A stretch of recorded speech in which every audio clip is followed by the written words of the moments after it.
Western nations have been asking one question since approximately 2001, and none of them have adequately answered it. The answer is not hidden. But when you look at the answer directly, it implies things about the nature of the global economy that are deeply uncomfortable to accept. The question is simple. Why can nobody beat China at making things? Not why China is competitive. Not why China has cost advantages. Those questions have been answered, repeatedly, with explanations about cheap labor and currency manipulation and government subsidies that are all partially true and all fundamentally incomplete. The real question is why, after decades of trying, after the offshoring and the trade deals and the tariffs and the entire apparatus of economic policy that Western governments have deployed in various combinations, the answer is always the same. China makes it cheaper. China makes it faster. China makes more of it. And the gap, rather than closing, keeps widening. The answer to that question is not about the present. It is about the past.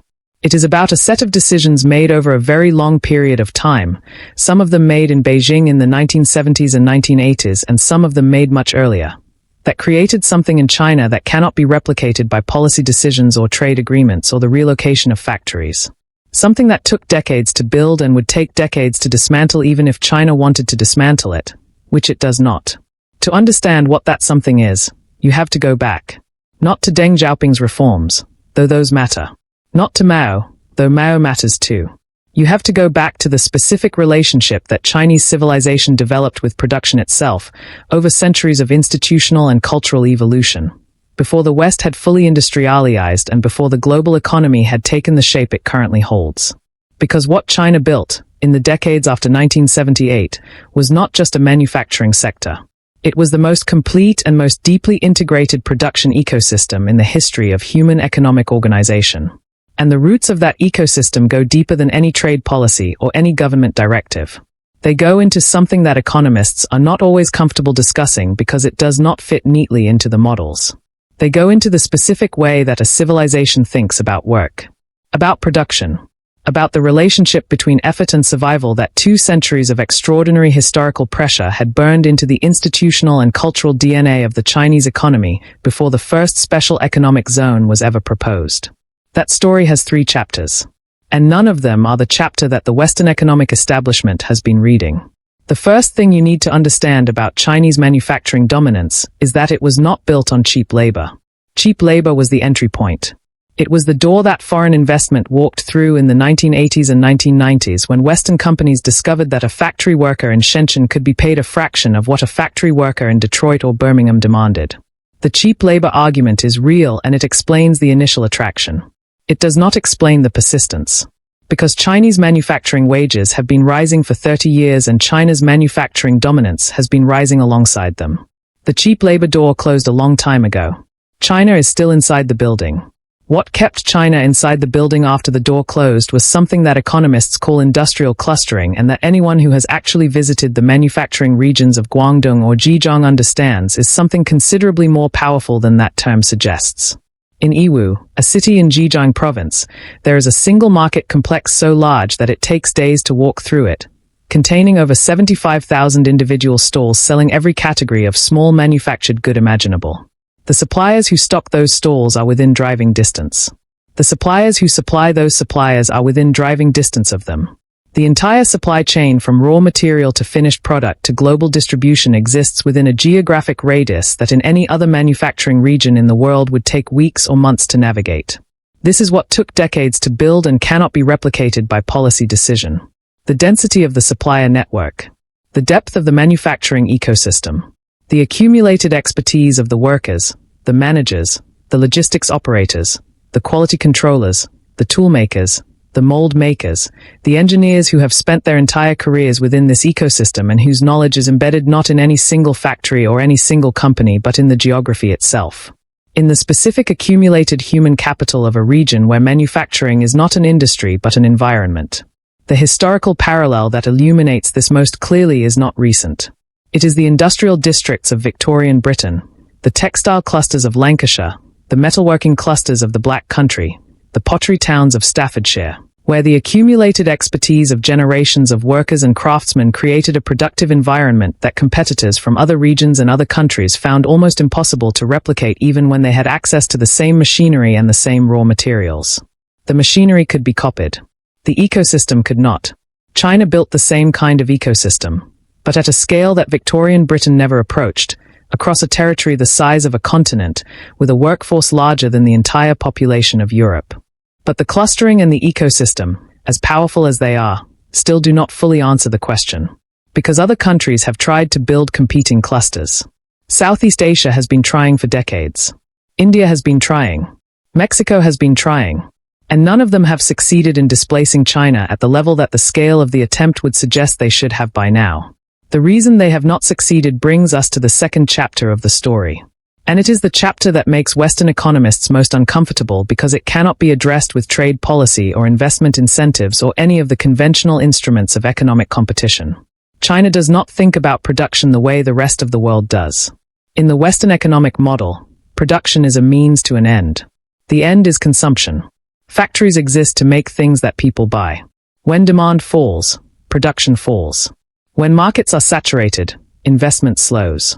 The system breathes in and out with the rhythm of consumer demand, expanding when people are buying and contracting when they are not. This is not a flaw in the Western model.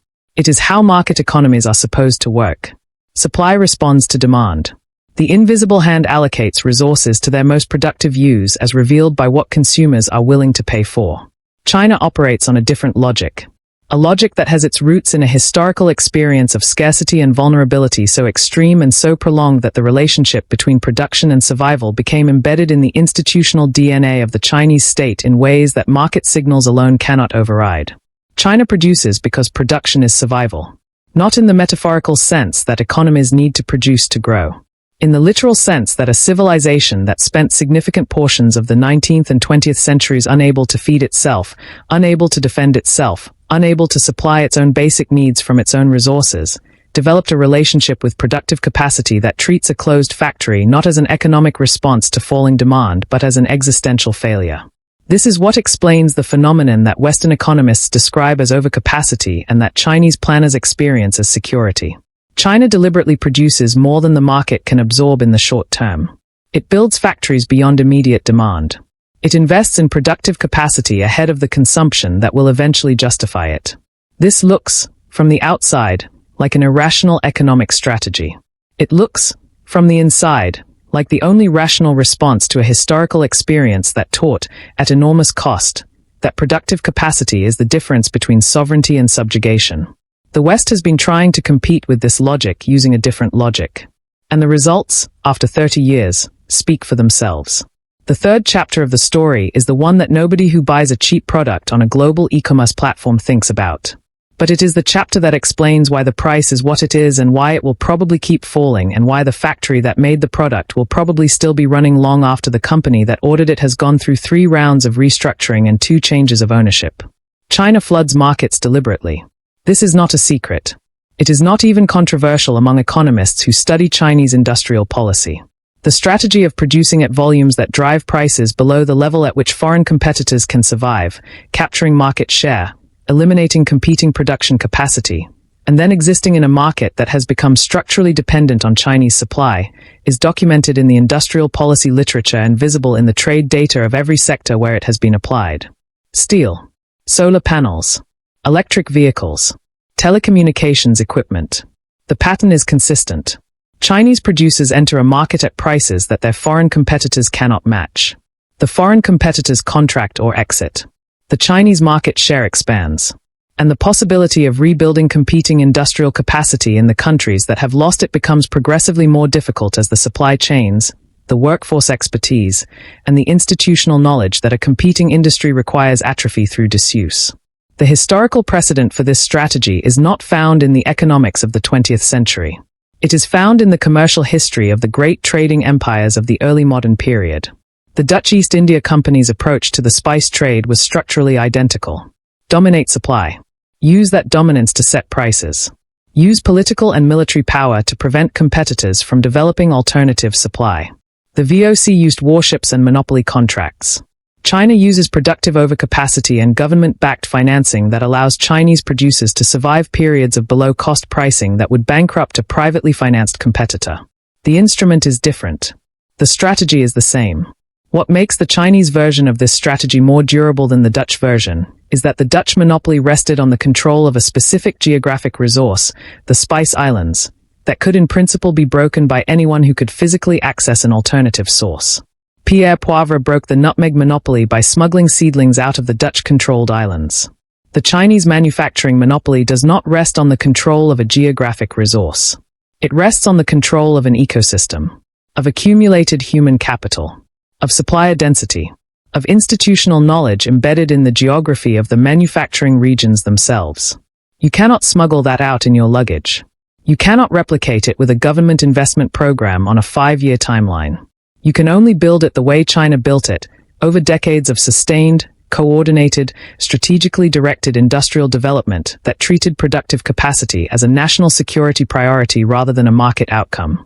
The question that the historical perspective forces onto the table is whether the Chinese manufacturing ecosystem is, like the Dutch spice monopoly, ultimately breakable by a sufficiently determined competitor with access to an alternative approach. The Dutch monopoly fell to a botanist with stolen seedlings. The British textile dominance fell to American and German industrial development that replicated and eventually surpassed the Lancashire model. Every previous manufacturing dominance in economic history has eventually been displaced. The reason to be uncertain about whether this pattern will repeat with China is the scale. Every previous manufacturing dominance was built in a single country or a single region with a population of tens of millions. The Chinese manufacturing ecosystem encompasses a country of 1.4 billion people, a domestic market that is becoming the largest consumer economy in the world, and a Belt and Road Infrastructure Investment Program that is extending Chinese supply chain integration into Southeast Asia, Central Asia, Africa, and Latin America in ways that are creating the external dependencies that will sustain Chinese manufacturing dominance even as Chinese domestic wages rise. The ecosystem is not just China anymore. It is expanding, and the countries that are being integrated into it are not developing competing manufacturing capacity. They are developing complementary manufacturing capacity, the lower value-added stages of supply chains that feed into Chinese production rather than replacing it. This is the endgame of the strategy that began in the special economic zones of 1980. Not just Chinese manufacturing dominance. A global production ecosystem centered on China, extending outward through Belt and Road integration, sustained by the overcapacity strategy that keeps prices below the level at which competing ecosystems can develop, and protected by the historical depth of accumulated expertise and supplier density that no policy intervention has yet found a way to replicate. The West asks why it cannot beat China at making things.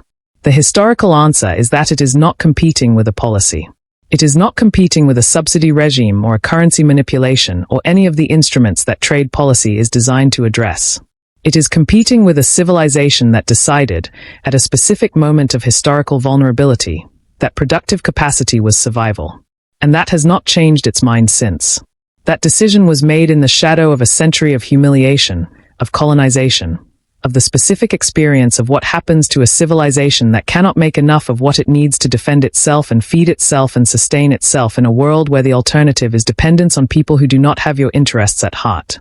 The factories are the answer to that experience. The overcapacity is the answer to that experience. The refusal to let a factory close, to let a market share fall, to let a competitor develop an alternative supply chain, is the answer to that experience. You cannot outcompete a national trauma. You can only understand it.